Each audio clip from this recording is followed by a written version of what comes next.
41வது ஸ்லோகம். ஸ்வகரே நிஹதோ நாகச்சகாரார்த்தஸ்வரம் முஹு பரிவ்ருத்ய ஜகானாசு தைத்ய சைன்யம் பயாதுரம். தும்பிக்கரத்தில் அடிகடச்ச ஆனை வலியால பொழஞ்சுது. மறுபடியும் மறுபடியும் அலறி அழுதுண்டு ஓடித்து திரும்பி ஓடித்து பயந்த அசுர சைன்யத்தை 4 பக்கமும் ஓட வச்சது. 42வது ஸ்லோகம்.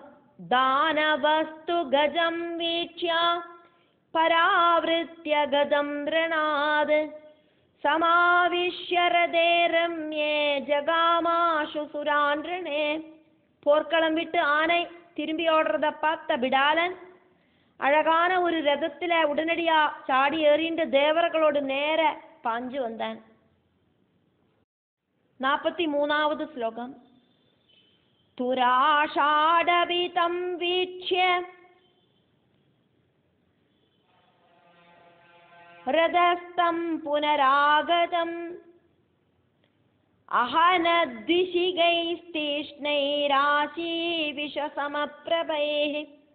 ரதத்தில் ஏறிண்டு மறுபடியும் அந்த அசுரன் வரத பார்த்த தேவேந்திரன் சர்ப்பத்துக்கு ஈக்குவலாக இருக்கிற ரொம்ப ரொம்ப பவர்ஃபுல்லாக இருக்கிற சரங்களை மறுபடியும் மறுபடியும் அந்த பிடாலனோட மேலே பிரயோகிச்சார்.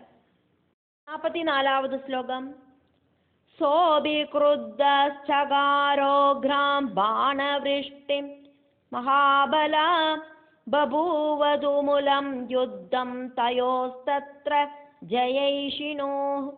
மகாபராக்கிரமையாயிருக்கிற அவன் கோபத்தோடு கூடிட்டு சரவர்ஷம் நடத்தினான்.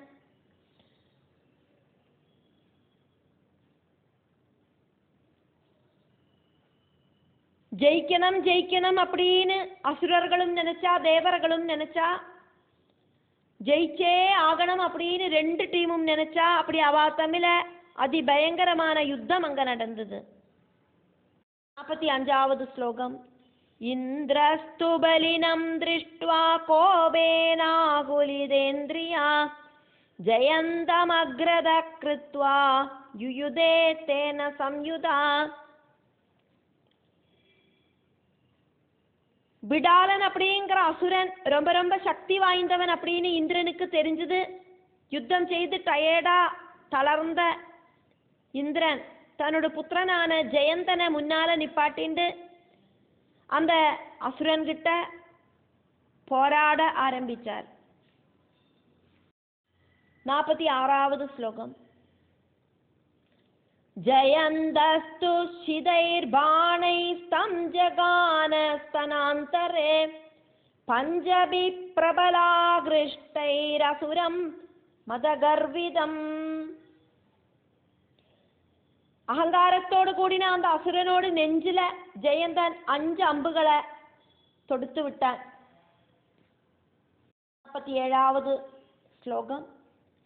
சபாணாபிஹதஸ்தாவன் நிபபாதரதோபரி ஆதிவாஹ்யரதம் சூதோ நிர்ஜகாமரணாஜிராது. அந்த சரங்கள் அவனோட சரீரத்தில் தரைச்சு அவன் அந்த யுத்த பூமியில தேரிலேருந்து தேரோடு அந்த தட்டுல விழுந்துட்டான். அப்போது சூதன் அந்த ரதத்தை ஓட்டின்னு இருக்கிறவன் போர்க்களத்திலேருந்து அந்த ரதத்தை பின்னாம்பக்கமா ஓட்டிண்டு போயிட்டான் அந்த அசுரனை காப்பாத்துறதுக்காயிட்டு. 48வது ஸ்லோகம். தஸ்மின் வினிர்கதே தைத்யே பிடாலா கேதமூர்ச்சிதே ஜெயசப்தோ மகானாசி துந்துபீனாம் ச நிஸ்வனா.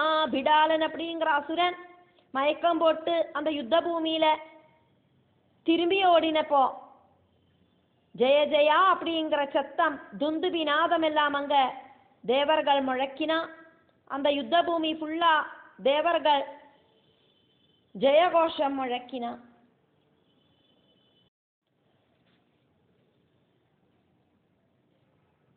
49வது ஸ்லோகம்.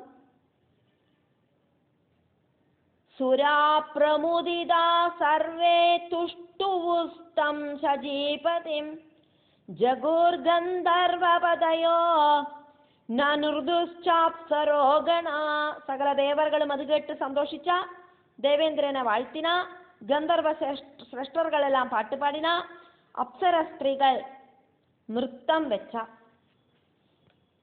இப்படி அவ கொண்டாடினா 9வது ஸ்லோகம் சுகோப மகிஷ ஸ்ருத்வா ஜய சப்தம் சுரைகிருதம் பிரேஷயாமாச தத்ரைவ தாம்ரம் பரமதாபகம் தேவர்களோடு ஜெய ஜெய சப்தத்தை கேட்டு மகிஷாசுரனுக்கு கோபம் ஜாஸ்தியாச்சு சத்ருக்களோடு அகங்காரத்தை இல்லாம பண்றதுக்கான எபிலிட்டி இருக்கிற தாம்ரன் அப்படிங்கிற அசுரனை அந்த யுத்த களத்துக்கு அனுப்பி வச்சான் மகிஷாசுரன் 51வது ஸ்லோகம் தாம்ராஸ்து பஹுபி சார்த்தம் சமாகத்யரணாஜிரே சரவிருஷ்டிம் சகாராசு தடித்வானிவக் சாகரே தாமரன் அப்படிங்கிற அசுரன் நிறைய சைன்யங்களோடு கூடி யுத்த களத்துக்கு வந்து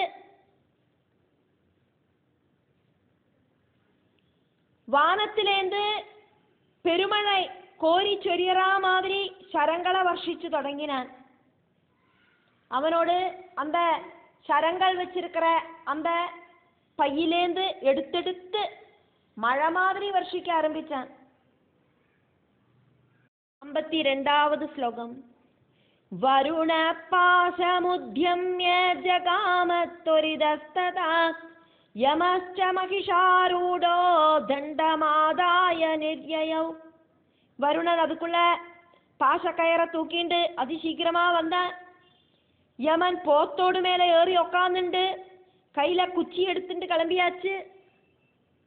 53வது ஸ்லோகம் தத்ர யுத்தமபூத் கோரம் தேவதானவயோர்மிதா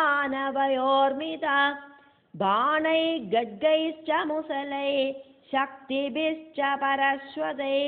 அப்போது தேவர்களும் அசுரர்களும் தமிழ அதிகோரமான யுத்தம் ஆரம்பிச்சது. பானம் கட்கம் முசலம் வேலு மழு இதாலெல்லாம் அவ பரஸ்பரம் அடி தொடங்கினா. 54வது ஸ்லோகம் தண்டேன நிஹதஸ்தாம்ரோ யமஹஸ்தோத்யதேன ந சசால மகாபாஹு சங்கிராமாங்கணதஸ்ததா. யமனோட கையில இருக்கிற தண்டத்தால அடிகொண்டுட்டும் மகாபாகுவாயிருக்கிற தாமரன் அந்த யுத்த களத்திலேருந்து கொஞ்சம் கூட அசையலை.